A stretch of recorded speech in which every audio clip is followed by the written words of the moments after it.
I am thrilled to have our next storyteller back. He's a Moth Slam winner. He is the creator and host of 2 storytelling series. One is called Friday Night Stories, and the other one is Surprise Stories. Please give it up for Colin Wilhm.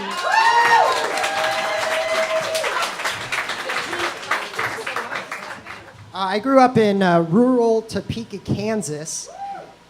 Really? Come on. And when people find this out, they ask me, oh, were you raised in a religious family? And I say, yes. They say, oh, what kind? I say, violinist. I was in a devout violin family. My younger sister, myself, my older brother, all 3 of us played competitive violin. It was very much like religion. We didn't get diddled. That didn't happen. But it was very, my parents very strict. And it started out very fun. Like, I don't remember when the first violin was put in my hands at 4.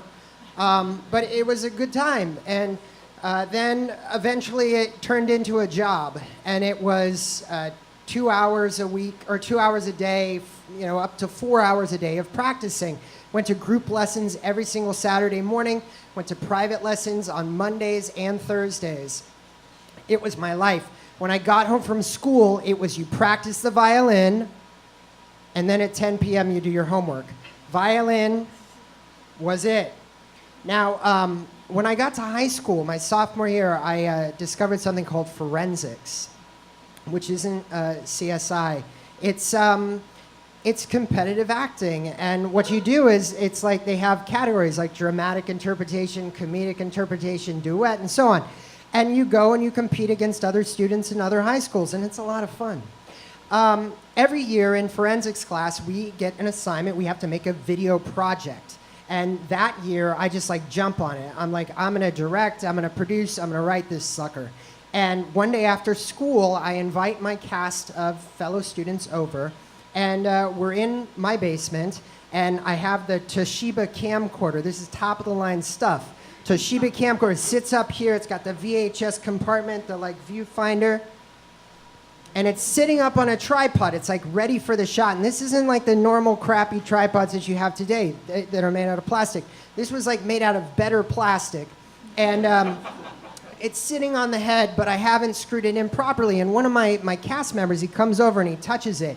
And the head, it just flips. The camcorder falls 5 feet to the ground. Shag carpet. Run over, I pick it up, I cradle this camcorder in my arms. I see there's a big crack in the side.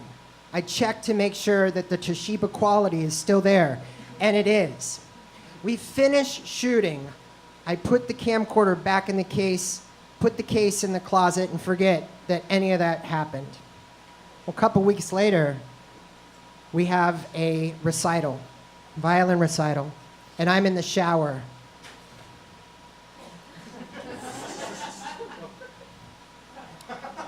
Head and shoulders, have a bit of a dandruff problem, and it's getting in my eyes.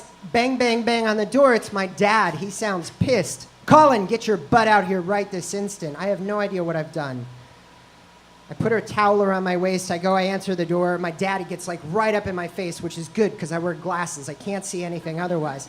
And he's like, do you know what happened to the Toshiba camcorder? And I say, Dad, I'm not going to lie to you. Yes, I do. I own up to it. I say, one of my friends, he broke it. Well, we have to drive from our house in Topeka to Lawrence, Kansas. It's 20 minutes. It's 20 grueling minutes where my dad, he just berates me. He's like, you are so irresponsible. I cannot believe that you did this. And it's a great pep talk for someone who's about to get up on stage and perform. It does wonders. So we get to the church where we are performing, because we always perform in churches. And my dad, he starts to set up the camcorder like all of the other parents. And I say, Dad, can I help you? Which is what I normally do. And he says, no, I think you've helped enough. And I go and I sit down in the church pews and I watch as my dad, he had just bought this brand new microphone, this long, thin microphone. It had a cozy on the end. And he put it on the top of the camcorder and I watched him attach it. And I felt so sad. I was like, I want to be doing that instead of sitting over here with my violin. And the way that these concerts, they happened is the little kids, they started first. And then we got up to the older kids like myself. It was a 2-hour ordeal. And I'm sitting there over in the corner, and I'm going over my song in my head. I'm running my fingers up and down the fingerboard. And soon enough, it's my turn to get up on stage. And I'm playing Bach's Sonata No. 1, which is a hit. I know you all know it. Bach's Sonata No. 1 is a very technically complex piece. It's unaccompanied, which means it's just me, and there's no music. Like, nobody uses music tonight. So I'm standing there. I'm in front of all of my peers, all of their parents, and I put my violin up, and I start to play. It's chords. This guy, Bach, like the Van Halen of his day. And I'm just like, I get 4 or 5 bars in, and I hit this chord, and it's wrong. It just sounds awful. And like my dad, who's tone deaf, I can even tell he knows it's awful. And I stop, and I start over again. And I get to that exact same chord, the same thing happens, and I'm like, in my mind, I'm like, fuck, sorry, God. And then I start over again, same chord, and at this point, I just like admit defeat, and I put my violin down, and I face the crowd, and I say, I'm sorry, my memory just isn't working right tonight. I have to use the music. My violin teacher, she's like 80 years old, right?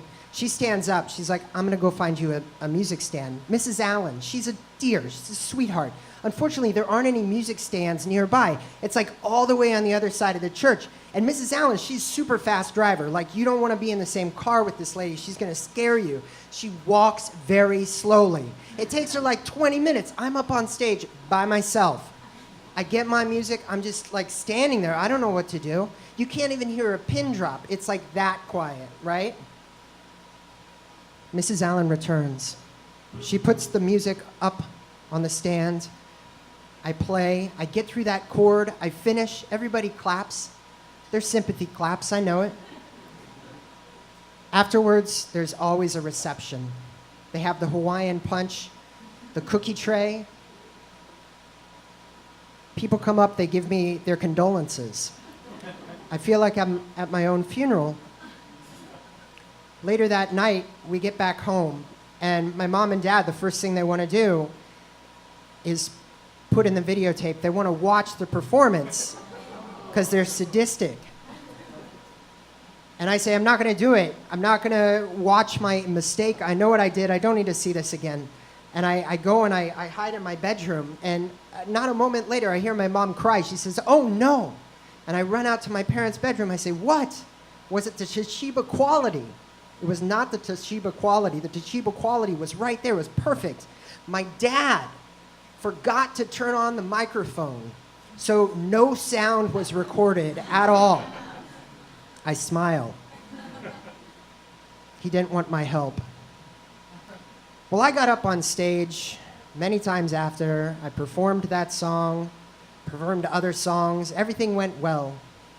And eventually I got to college, and one day I decided I'm not going to practice today. And then the next day came, and I didn't practice, and then a week, and a month, and a year, and years, and I never picked up the violin.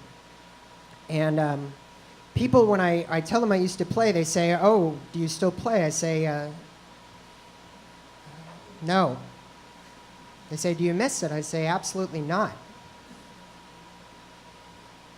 I'm retired.